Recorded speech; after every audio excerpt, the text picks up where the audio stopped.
This is a special presentation of WEDU PBS, Tampa, St. Petersburg, Sarasota. Autism Breakthrough to Hope, Coping with Crisis is proudly supported in part by the Center for Autism and Related Disabilities, Disability Resource Hub, and the Bernard F. and Marianne Powell Foundation. The challenges of living through a pandemic are difficult for all of us. That's especially true for those with autism. But there are numerous professionals, educators, and families who are here to help.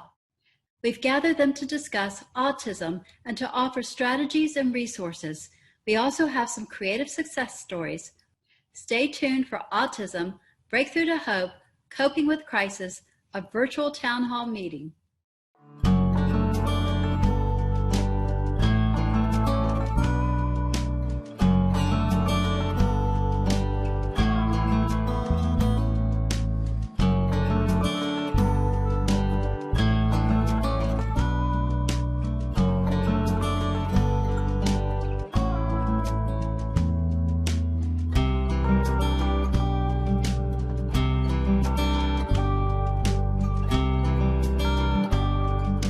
Welcome. I'm Julie Ames, your host for Autism, Breakthrough to Hope, Coping with Crisis. I'm also the mother of 3 girls who are 24, 22, and 19 years old. Our oldest 2, Maria and Christina, are on the autism spectrum and have intellectual disabilities. Our youngest daughter, Anna, is a junior in college. The hardest part of receiving their diagnosis of autism and intellectual disabilities was acceptance. I had to redefine my perception of normal based on this new reality. Once again, I have found myself having to redefine normal based on the current challenges we have been experiencing. The goal of this program is to help those with autism and their families find ways to cope with the COVID-19 pandemic and discuss strategies and information to help them do just that. In the next hour, 2 panels of experts and families will discuss how to help people with autism who are of school age and at various stages of adulthood. We'll spend a day in the life of a family with a son with autism and visit a unique thrift shop that provides employment, purpose, and a way to give back. And we'll meet a teenager with autism who's used her outstanding seamstress skills to stitch together an online business. But first, what is autism? It is defined as a brain disorder that limits a person's ability to communicate and relate to other people.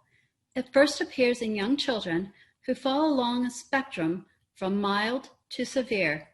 The American Academy of Pediatrics recommends screening young children for autism during regularly scheduled well-child visits. Some signs of autism between 18 and 24 months include repeated motions, rocking or spinning, avoiding eye contact or physical touch, delays in learning to talk, repeating words or phrases, getting upset by minor changes. It is important to point out that these signs can occur in children without autism as well. Joining us are our panel for our first segment. Dr. Beth Boone is the Executive Director of the Center for Autism and Related Disabilities at the University of South Florida in Tampa. Loretta Gallo-Lopez is Executive Director of Programming at Focus Academy in Tampa. Larissa Stansel is a licensed mental health counselor, author, and parent of a young adult with autism. And Jennifer and Scott Band run the Autism Awareness Shop in Tampa, where they employed their 23-year-old son, Cody, who has autism. So, let's begin. When the pandemic shut down businesses in mid-March, people worldwide suddenly had to make a sudden and jarring change to their daily lives. That kind of abrupt change can be especially difficult for autistic individuals who do best when they have a predictable schedule. Jennifer Ban, her husband Scott, and their 23-year-old son Cody had to shut down and reopen their shop in the span of 6 weeks. Zoe. Cody has aged out of school and works at the Autism Awareness Shop in Tampa. It is run by his parents, Jennifer and Scott Band. Cody was used to going to work every day, and he was in his routine. He was happy, he was thriving, he was learning, he was progressing. He usually comes home and plays on his netbook for a little bit and plays on the computer until he's ready for dinner. He comes down for dinner. A little while later, he comes down for dessert. The daily routine is very important because it provides security and stability and makes our friends feel more in control of their environment. But the COVID pandemic changed Cody's routine, and the Autism Awareness Shop was closed beginning in the middle of March. It was about 6 weeks of a real struggle. When we had to stay home, we saw behaviors that we hadn't seen in years, scary behaviors that were scary for him and scary for us. And it was due to him not having his regular routine. After 6 weeks of isolation, the band family went back to work, and Cody was able to perform a variety of jobs at the thrift store. Hanging on the go-back rack. Hanging clothes on the go-back rack. Collect hangers. Collect empty hangers. List items for Amazon. List items for Amazon. Ring people up on the register. Ring people up on the register. Amazon fulfillment. Amazon fulfillment. The Autism Awareness Center has plans to reach out to others in the special needs adult community. We will be providing adult day training to focus on life skills and vocational training. We will be providing occupational therapy, speech therapy, behavior therapy, workshops, seminars, and support groups for parents, grandparents, and siblings to try and fill the gap for that age group in our local Tampa community. Advice for parents would be something you've probably been doing all along is patience. Our kids definitely need some patience, and push them as much as you can. There were things that we never thought Cody would be able to do, and we're like, let's give it a try. One of them is listing on Amazon, and he just breezes right through it like it's no big deal. When it comes to autism, it's very important to focus on what they can do rather than what they can't do. Everyone has value to bring, and if we can build on those strengths and help compensate for those weaknesses, our friends can reach their full potential and live their best life. Have a good day. Thank you. Bye. Joining us now are Jennifer and Scott Ban and their son, Cody. Jennifer, how are you and your family been navigating the past 6 months? It has been very challenging. Issues that we haven't seen in a long time have come back up. It was far more challenging than I thought it would be. And I'm motivated than ever to get everyone going and back in a routine and in a schedule and have a purpose and someplace to be every single day, because it's, I am more aware than ever of the need for that. Yes, we have been having the same challenges here. Cody, what was it like to shut down the shop? I was sad I couldn't work or go out to. I was sad I couldn't work or go out to dinner. It is very sad. I don't like it one bit. People are sick because COVID, have to wear a face mask or you go to the hospital. I know, it's very difficult and scary. What was it like when you opened the store and you were able to go back in May? How did it feel getting to go back to work? Yes. To work and go out to dinner. I work very hard and a good worker. I got to see my coworkers and customers. I get to list on Amazon and fold shirt at Autism Awareness Shop, Tampa thrift store, and vocational training nonprofit. I collect the hangers and wear a face mask, do register and pin numbers are private, and I'm happy to work. I'm happy at work. Cody. Dr. Beth Boone, what are some of the common COVID-related struggles for individuals with autism, and what would you suggest? Thank you, Julie. COVID-19 and quarantine have provided numerous challenges for all families. Some of the greatest impact for individuals with autism is the rapid and frequent changing of routines and structure, as well as the uncertainty of when the life will go back to the way it was before, if ever. Parents are being asked to combine working, parenting, and teaching at the same time, and caregivers for older individuals are also helping their loved ones adapt to at-home routines when community activities and outings are not available. Here's some tips from CARD USF to help during this overwhelming time. Use visuals or a social story to explain what's going on in the world and why their lives have been interrupted by social distancing and other changes. WEDU will provide a link to CARD USF's frequently updated COVID-19 resource roundup, which contains social narrative stories on things like hand washing, mask wearing, and social distancing, as well as trainings and parent supports and fun activities for the whole family. As much as possible, wake up and go to bed at regular times. We know that that's asking a lot, and create as much of a regular structure and routine to every workday with plenty of time for transitions. Awesome. Loretta Gallo-Lopez, you have used drama therapy with your students. Tell us about it. Well, that's a very broad question, but okay. So, Focus Academy is a school for individuals with cognitive disabilities. About 70% have autism. And we've been using drama therapy. I'm a licensed mental health counselor and a registered drama therapist, and we've been using drama therapy since we opened. And, you know, coming back to school, we've been open now for about 4 weeks.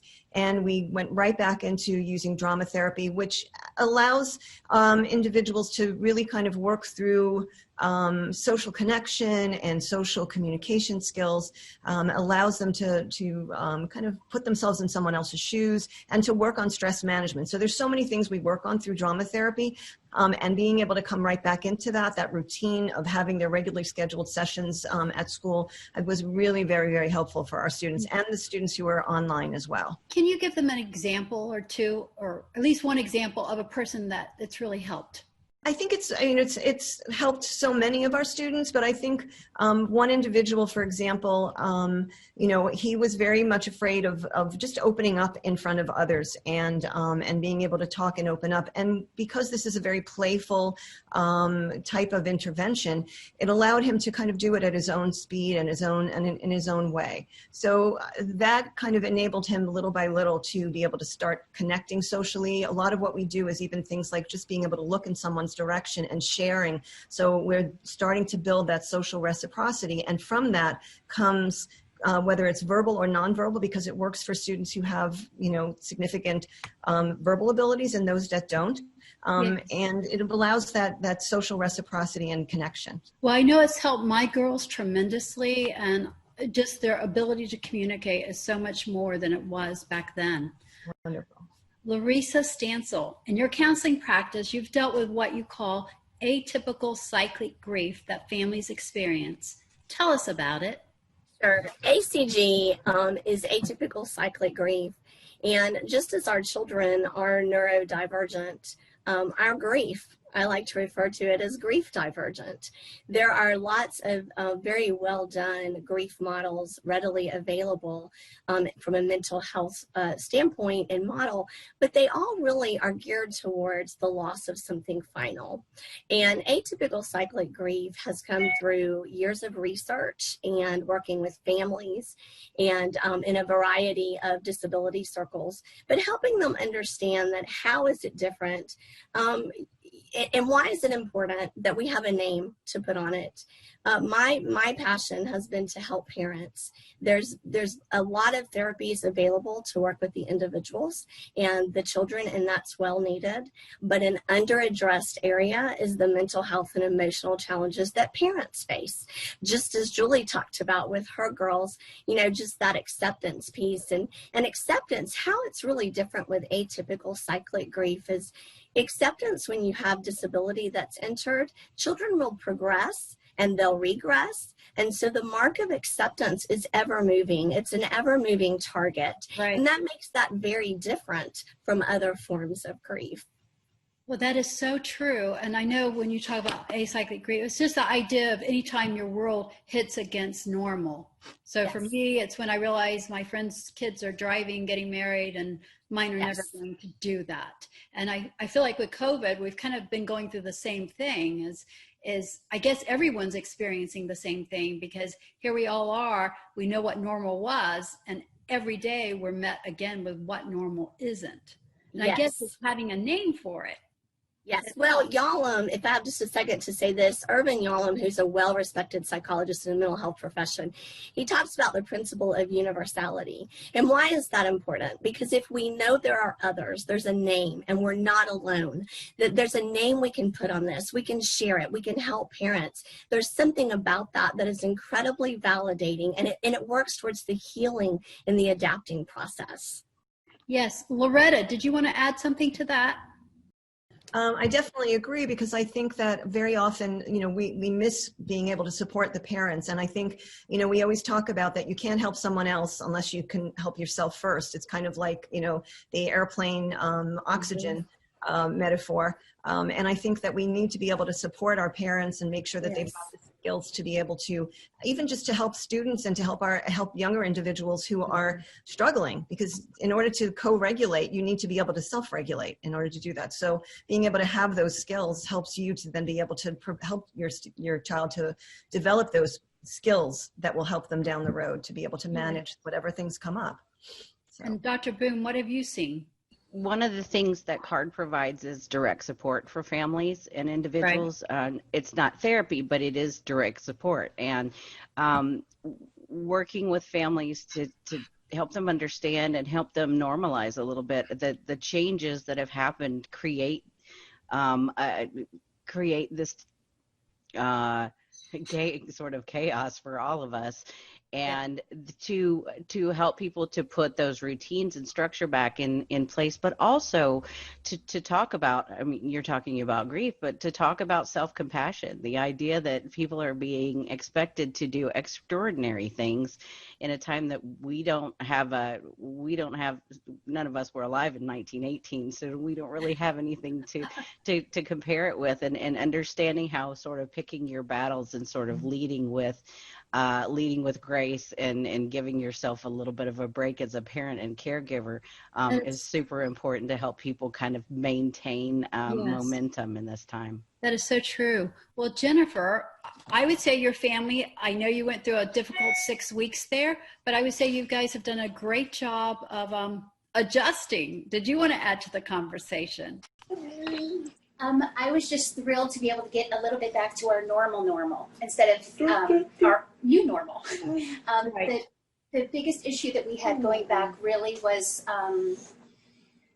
using the face mask and maintaining the new rules of social distancing and being safe in that way.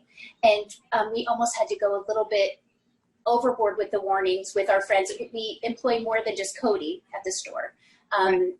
That if you don't wear your face mask, people can end up in the hospital, or people can get really, really sick, and explaining it in such a way that it's important for everyone. Larissa, I guess back to you. When we discuss this whole thing of social distancing, we're kind of in a conundrum. In some ways, some kids with autism like mine, I can tell them exactly what to do, and they're great at following directions and they don't deviate. But with the sensory issues, the idea of wearing the mask can be a real problem. And then I have one child with asthma. So what are you finding? Yeah, I think that's exactly the situation that I've observed and heard other parents talk about. And it's incredibly distressing, because we want our children to be safe and to socially distance, but when sensory issues are involved, and that makes it difficult. And then they also fear judgment or being, negatively looked upon by others if their child's not in a mask, or their adult child, and not really knowing how to navigate that. There's nothing like a pandemic. In reality, I feel like this pandemic has sent everyone in our country down this rabbit hole of losing normal. And we're all trying to figure out how to get it back. And it's created a lot of mental health and distressing issues. And, what I tell parents is back to what Dr. Boone said, is this notion of grace and self-compassion. We know, it doesn't matter what others think or judgment, we know what's going on. We're doing our best, they're doing their best. And at the end of the day, that's what we have to walk away with. Well, that is so true. I know with my kids, Christina and Maria will both tell me how sick they are, but I take them out to the grocery store because it's an activity. And I look at them, I said, you can't tell me that, okay? You can't say I'm so sick. They don't have COVID, but no one's going to know that. And then I'm going to face the judgment. But with Maria, it's the asthma, and with Christina, it's her epilepsy and just everyday sickness. Yes. Yes. So Loretta, what are you finding at school? How are the kids handling the whole social distancing and doing all of that? It's actually going better than we had expected, because I think so many of our students are so happy to be at school that they're willing to follow whatever rules we need. And we've done a lot of work to be able to provide an environment where it's easier for them to do that. We have a lot of routines and rituals and traditions that I think just kind of coming back to those things helps to increase those feelings of safety and those feelings of normalcy. Consistency is key. So, you know, really providing as many of the same things that we were always doing before. I think it's more challenging, obviously, for those students that are learning online. That's a little bit harder for them. You know, they're missing that sense of connection with others, and that's a challenge, and it's a hard one for us to be able to really navigate, because there's only so much that we can do to engage them and bring them in.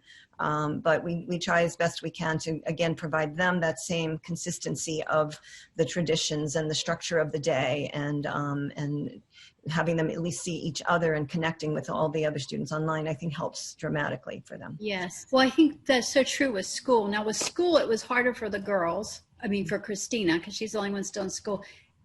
It was harder for her because she wasn't as independent to do it, but it did give her something to do. Right. So that part was nice. Yeah. But I know Special Olympics Zoom class, I don't know that they're really doing anything, but they sure are happy doing whatever they're doing for 50 minutes or an hour. So that's kind of been our experience with the girls in Zoom. Dr. Boone, did you have something else you wanted to add? Sure. We have the Learning Academy services at USF, which is a 30-week program for young adults with autism who are headed towards college or employment or something. And we're doing, just like USF, we're doing our classes in a hybrid way. So we have 5 or 6 students on campus each day and the rest joining by Zoom. And just as Loretta was saying, it is part of the routine every day we have to do these symptom checklists for USF, wearing our masks, cleaning up our space, and using social distancing in the midst of trying to learn some things about going into the world. So, but that routine and that structure and sort of seeing each other do the things that we're supposed to do has really sort of helped with buy-in, and the practice. I mean, I think there's certainly sensory issues are a thing, but the thing about sensory issues is that if you're relaxed, if you're used to the routine, then you're more likely to be able to tolerate some of those things. And we've worked on helping people have other sensory outlets and things like that in order to help them cope. Yes, well, you have so many programs available to help people that I don't think people even realize. For instance, I know you helped me start a special needs program at my church, and you actually had someone from CARD come in to help with that process of making things friendly for someone with autism. And businesses could also use your services to be an autism-friendly business, which doesn't cost anything, and it would help us even in COVID, correct? Yes, well, it doesn't cost anything to the businesses. We have services that we provide as business as usual. Sorry, a little flicker from my screen. Yeah. We also have some programs that are supported by our foundation or our donation funding, and that includes safety programs and our work with first responders and the Autism Friendly Business Initiative. And we would be happy to work with any business to help them in the midst of COVID or after to make their business spaces more welcoming for people with autism. Yes. Have any hospitals come to you?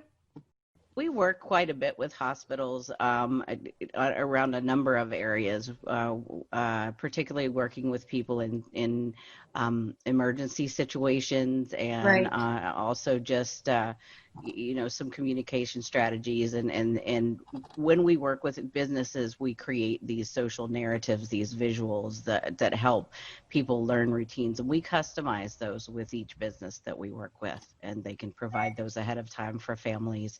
We also work with our staff in understanding neurodiversity and how best to engage with people who have different ways of thinking and feeling and experiencing the world. So. Well, what's interesting too about the your business training is people don't realize it doesn't take that long. It may take a day of just getting everyone together, depending on the size of the business, correct? Sure. The training doesn't take that long. There's a bit of a lead in because we spend quite a bit of time with businesses, and when businesses are open, we do a walkthrough and we kind of learn where some of the sensory triggers might be. We can take pictures to help provide a social story on their website for if you're coming. These are things to expect, and so that consultant works with the business for a period of time, but the training itself can be done in kind of an encapsulated time, and then as new people come in as needed. Yes. Larissa, now you have a son who's on the spectrum. How are things been going at your house with him? Well, much better now. It was quite interesting when we were in shutdown because, he drives and his favorite thing to do is grocery shop. And when we couldn't go to stores or anything like that, it was really tough. And I saw his anxiety increase and I saw more self-stimming behaviors. They're affected just the same as all of us are. And it is difficult. It's better now. But I have found even in my practice as well that because of the pandemic, there's less groups meeting, at least here still in Northwest Alabama. And so as far as social outlets and trying to provide more services or get people together, our adult service education places are still closed. Right. And that's been very challenging on families. Yes. Well, thank you, Larissa. I want to thank our panel for your insights for this half of our program. We'll have links to resources from our panelists a little later. The 1,705 respondents to the 8th pandemic survey from AttitudeMag.com on the coming school year show some startling statistics. 71% say they are feeling anxious or worried. 65% say they are feeling overwhelmed or exhausted. 44% say they feel worse about the coronavirus than the week before. Only 8% feel better than they did a few weeks ago. The reopening of schools during the pandemic has been especially hard on the autistic community and their families. School-age family members with autism can have an extremely hard time navigating online Zoom classes, dealing with disrupted schedules, in addition to trying to stay healthy. Schools are pushing to reopen, even as the risk of COVID-19 is moderate, high, or very high in some areas. Joining us for this segment, Dr. Adrian Shiragi is a professor of otolaryngology, neurological surgery, and biomedical engineering at the University of Miami Health System. Raquel Pancho is the ADA coordinator in the Office of the Chief of Staff for City of Tampa. Krisha Murray-Williams is a community relations specialist at the Pepin Family Foundation. She is also a founder of the Pepin Academies of Tampa. She is also the parent of an adult with autism. And Tasha Littles is a project director at the Family Network on Disabilities in Lakeland.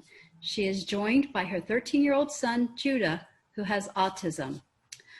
Dr. Shiragi, let's start with you. You recently co-authored an article in The Lancet entitled COVID-19, Overcoming the Challenges Faced by Individuals with Autism and Their Families. What did you find? Well, we find out that autism community have significant challenges during the COVID-19 that is unfortunately not very well known by the public. I would like to say that the challenges at the 3 levels.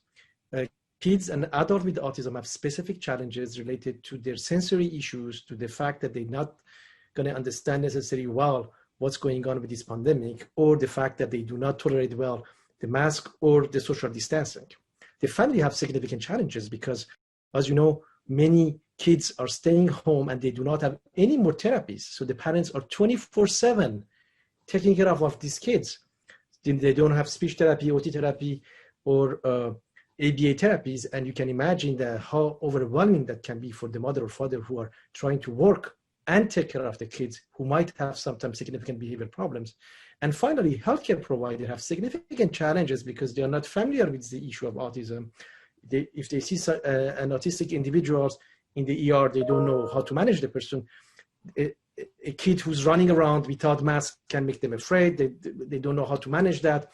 And also they're also afraid to the fact that how they're going to manage these kids alone. So we come up with some guideline to see how we can help this community, both the families, and we think that the policy makers have to take in consideration the specific challenges for this population, so we avoid any form of discrimination because of lack of knowledge. Well, this is so true. I know that I've been having a challenge trying to get my daughter into the hospital for the last 6 months to have her 6 teeth out. And I even had a neurologist write a letter explaining that she has autism, epilepsy, and I'm her guardian, and she can't make decisions for herself even though she's 22. And so, yes, the hospitals do need to make rules or help families who have children with autism. But let's go to Tasha. Tasha Littles and Judah, how have you been able to continue your schoolwork during the COVID-19 outbreak? It's tired.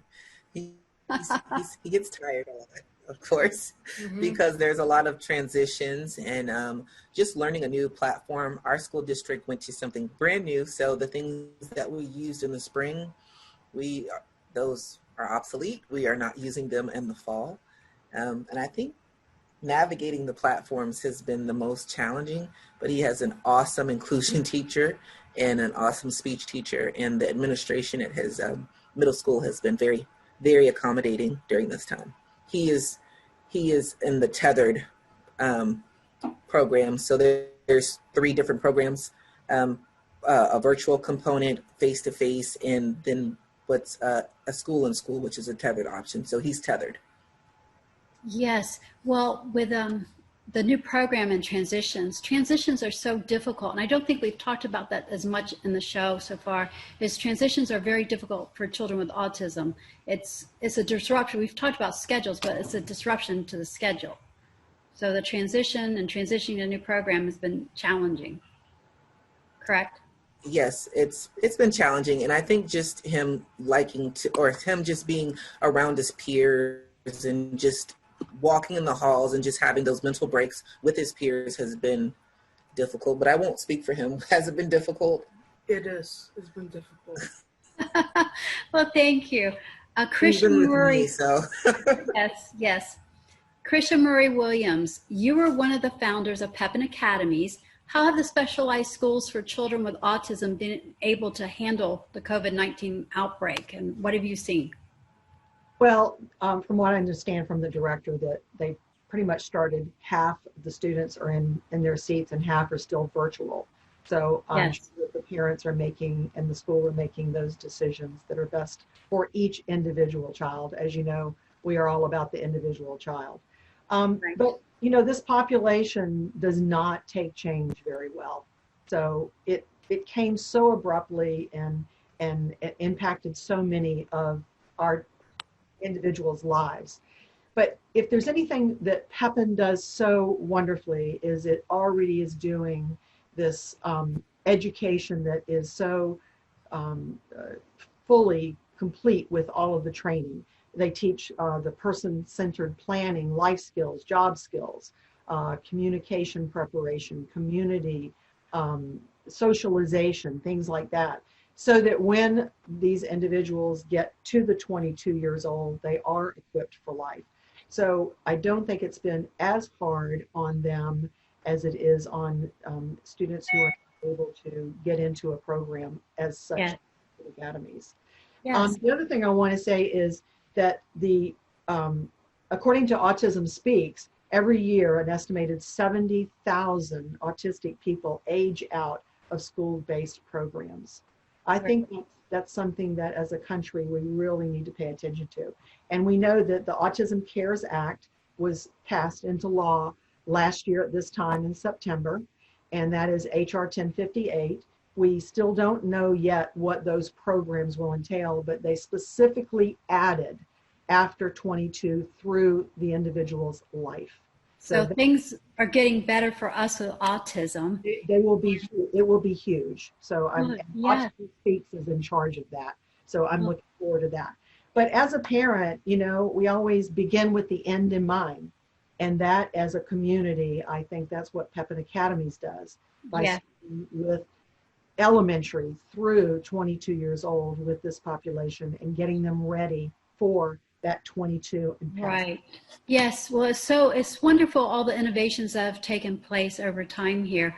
Raquel Pancho, as far as discussing innovations, Raquel, Tampa has made it a priority to be an autism-friendly city. How did that come about?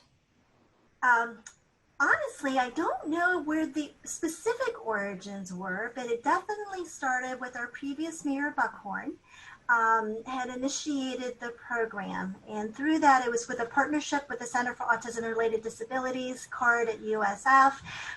They conducted training for literally thousands of our employees on autism awareness, as well as serving our customers who have autism. They provided various teams, various communication tools, for example, communication boards, Parks and Rec, and Fire Rescue, and TPD also have distract packs as well. So lots of training, and we're continuing to include training on autism in our new employee training as well. As well as during our annual refresher. It's also a part of the ADA annual refresher too. Yes, and I'm wondering, have other cities followed suit or called you to discuss your program? You know, I frequently get inquiries from community members about the Autism Friendly Initiative. I quite honestly have not been keeping my pulse on which cities and municipalities have jumped on board. I do know when this was initiated, it was, to my knowledge, it was actually one of the first municipalities that actually initiated this here in Florida. There might have been something nationally in another state that may have initiated it, but I believe it here in Florida it was one of the first cities to do this. I'm very excited to have been a part of it. Yes, well, it's exciting when you think about Tampa. We have the first autism-friendly city, and I say that because I've never heard anyone correct it. And we have specialized schools. Hillsborough County has done a wonderful job of helping schools, like with Tasha and her son, helping individuals wherever they are, and Krisha with the Pepin Academies. There are so many different issues. Dr. Shiragi, you see a lot of patients with autism in your field. What have you been experiencing from your patients on a personal level? Well, I think there is significant challenge for the young kids, and as you mentioned a few minutes ago, many of the patients have challenges to get the healthcare that they need, and I think we have to be very careful that there is no discrimination for those patients with handicap or autism or other form of disability. Is obviously very challenging for the physicians at this time to have mask, shield to protect themselves, and all of the physicians are trying to protect themselves and the other patient when they are in the clinics. But we have to be very careful that it doesn't result in discrimination for patients who have not the capacity to tolerate those masks or those social distancing. And it's very difficult, obviously, to manage that unless there is policies, unless there is strategies at the higher level that going to bring the awareness to all of the practitioners. Many of the physicians are not aware of how to manage a patient with autism, and I think an education is necessary. Yeah, one kid out of 52 now with autism. I think the numbers is significant, and that requires really that there is a specific training for everybody now. Yes. Well, Judah and Tasha, what has it been like when you've been able to go out? Has Judah been able to get out of late and do things besides his Zoom classes every day? Mm-hmm. By out, he means the grocery store. So That's the highlight of our time out, since we're not frequenting parks and things like that, and even very limited with friends. And our friends, they're tethering their kids. So right, I know for us. It was my idea to do grocery shopping in the first place. Okay. I'm rushing 24 hours a day. Do your grocery shopping. Do your grocery shopping. Well, a few more hours later. Thank you, son. Yes, thank you, Judah. I know with our girls, it's the grocery store and the library. We go once a week to the library, and that's just a huge thing for them to be able to do. There are no chairs, nowhere to sit, but they will spend 45 minutes or an hour in there just getting their things together. But speaking about playgrounds and things, Raquel, what are you seeing as far as the playgrounds for the city of Tampa? Because I know you have an autism-friendly playground that just went in North Tampa, but what about your other playgrounds for those kids with autism? Yeah, so last year, or possibly even the year before, the city of Tampa was awarded a Disney grant where we've included some autism sensory-friendly, I should probably say, items into several various parks. So not only with the one park that you're speaking about, but I think Tacoma Trail, and of course I'm drawing a blank on the other two areas, that we did include some sensory-friendly features. And as the city is actually making some improvements and adding new equipment, inclusion for all is definitely pieces that are on the forefront of my colleagues in Parks and Recs goals, is to make sure that we're considering adaptive equipment that would be inclusive for all individuals as well. So I did want to comment, if I could, in regards to the healthcare and hospitals. I actually was contacted by a family who also had some difficulty, and I contacted AHCA, the Agency for Healthcare Administration here in Florida, and they gave the recommendation that yes, absolutely, support persons that a person with a disability may need during that medical care should be allowed with that patient. And it's called a support person. And the individuals that might be able to intervene are the patient advocates. So definitely, if families are having any difficulty, ask to speak with the patient advocate for the hospital setting, and they may be able to assist and use the terminology support person. Oh, wow. That's huge. Okay, I will write that down after the show, because I wasn't even sure who I would call to at the hospital, because I have this nightmare that Christina is going to be in so much pain. And I've heard stories from my maxillofacial surgeon that they're just sending people home with pain pills if it's not COVID. So yes, so I need to ask for the advocate. Yeah, patient advocate. And use the word support person. Yeah, and asking for a support person. Oh, that's awesome. Julie, I have a question. Yes, Krisha. I'd like to ask Tasha if, Judah, if you actually have Zoom calls with your friends from school? Oh, interesting. No, not a lot, but I do, like in spring I did Access Youth Church calls. Well, my son started this full circle of creating Zoom calls with all of his ex-schoolmates. Oh, that's awesome. It's really amazing. He has reconnected with a lot of people he graduated with, but it's also for all of them, that face contact instead of just on the telephone with your voice has really meant a tremendous change for him. Yeah, so what has Anthony been doing during this pandemic? Well, he is living in an apartment at Noah's Landing. Oh, congratulations. That's awesome. And he's very, very happy there. But still, they have a lot of things are still closed and not doing certain things. But he has started this Zooming with all of his friends. And it's really good. So, Jody, you should try it and see how you like it with be able to see your friends. Yes. Well, when we were talking about recreation centers, what is our special recreation center here? Is it All People's? All People's Yes. On Sly. Yes, and I don't know if a lot of people know about All Peoples on Sly. Is that something you'd like to talk about, Raquel? Well, I know about All People's Center, as a person who's participated in the Tampa Mayor's Alliance and Hillsborough County Alliance for Persons with Disabilities. All People's Center is actually run by Hillsborough County. It's a fantastic program. They have incredibly talented team members there. It's an inclusive, adaptive program for individuals with varying types of disabilities, and I believe varying age groups as well. Unfortunately, I don't know of any specific programs that they're currently offering.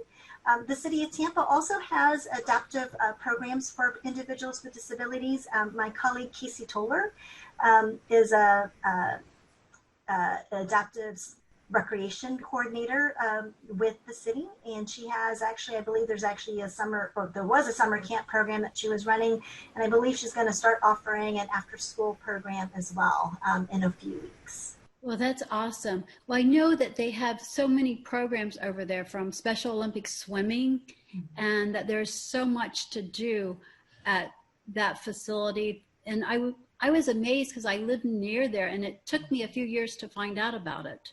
Yes, it's an incredible program. If you've not had the opportunity to visit All People's Center, I definitely would recommend that you do that. And then also the City of Tampa's Adaptive Sports Program webpage will be able to provide you with some information about the programs that we're offering as well. But great colleagues there with the county.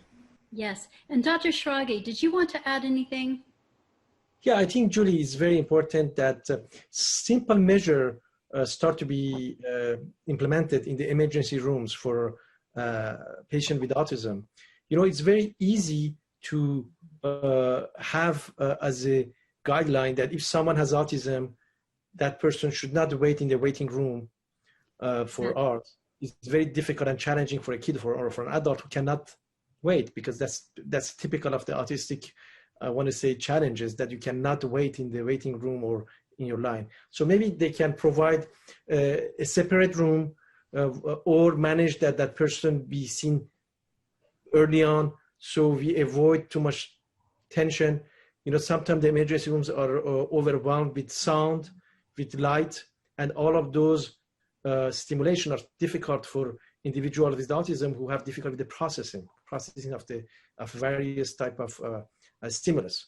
One of the research I'm doing in my lab is actually to see how we can improve the central processing problems with individuals with autism, because they have auditory processing problems. The sound that is maybe easy for us is maybe painful to them. Sometimes the behavior that is difficult for the individual with autism is just because you have hyperacusis. That means that sound is painful to their ear, or they have difficulty with other type of sensory issues. So we can make things easier for them in the emergency room, but not waiting, having them faster, maybe in an individual box to wait, things that is easy to do. Yes, thank you. And thank you all for being on our panel. One talented Tampa 19-year-old with autism has been busy using her seamstress and artistic skills well before our current pandemic. The parents of Arushi Pratap spotted her creative skills early on in her childhood. My name is Arushi Pratap. I have already graduated from high school in 2020. Art and drawing and a sewing machine is very important for me because it has a creations on it and colorful on it. I draw with some sketch pencils and watercolor pencils on my sketchbook, and sometimes I design some dresses in graphic art on my computer. I think she's always been a fashionable person. I think it's right from a very young age, she would pick really cool clothes for herself. Arushi would struggle with her language, and she had pretty limited vocabulary, till I would say she was even 10 or 12. And we would kind of, see her art as her, style of communicating. So when COVID started, I think, it was extremely uncertain times. And the worst was, Arushi thrives in the school environment because, she loves the socialization. She loves meeting her friends. We were also trying to scramble our own lives around this new normal, right? So I don't want to call it a new normal at all, but, because this isn't normal. we were able to sort of, break it down for her quite a lot. And then she sort of hunkered down, and found solace in her art. So she started, creating a lot. And then, she found this opportunity of, selling masks in Etsy.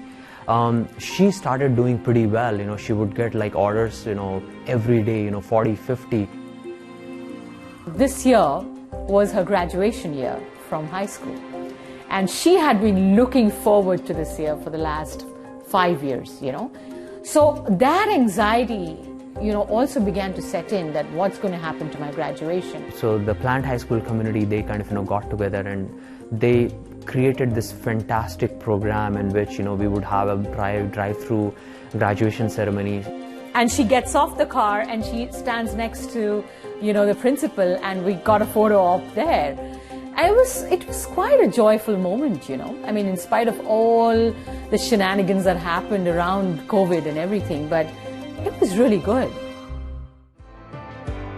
Special Olympics has been a major influence in her life. The kind of opportunities she got playing sport, it just boosted her confidence and, her ability to connect with people. Any sport that I would bring up to her, she was willing to go and try it. She managed to go to state competition for stand-up paddle, won gold. She won gold for cheerleading competition. She won gold for bocce ball. She was in our basketball team and also swimming. There was nothing Arushi would not try. Her resilience was impeccable. So Special Olympics summer events are a big thing for Arushi. And so those got cancelled because of COVID. So they started a bunch of virtual programs. She would do yoga, or she would cook something healthy. So it really kept her, engaged and busy. I noticed that she has this way of finding meaning in her own art, which kind of centers her ability to think that, I'm really good, and therefore my life is going to be good. So even though there was change in routine, and even though that was tough for her, she very quickly got into that, of, just finding more meaning and engaging in very artistic stuff. As she has moved away to college, we are able to kind of, keep a connect with her. She is able to keep a connect with her school friends. And all this happened, I think, or got accelerated a little bit because of COVID. So, definitely, a silver lining, so to speak. My autism, it's kind of learning disabilities, kind of spectrums. Spectrum means that it's colors on it. It has a colors on my brain and think visually on my brain. Because I have my autism, it has my superpower.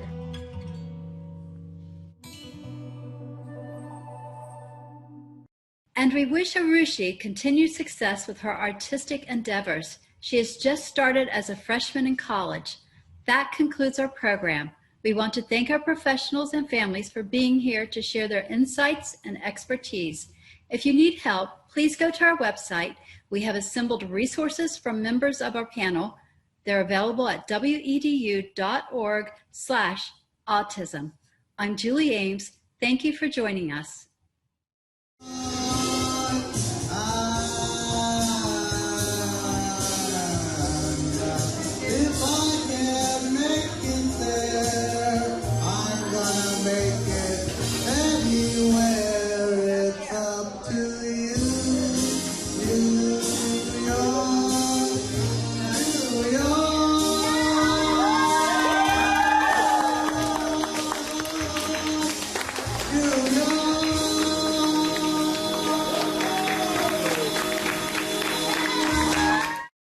Autism Breakthrough to Hope, Coping with Crisis is proudly supported in part by the Center for Autism and Related Disabilities, Disability Resource Hub, and the Bernard F. and Marianne Powell Foundation.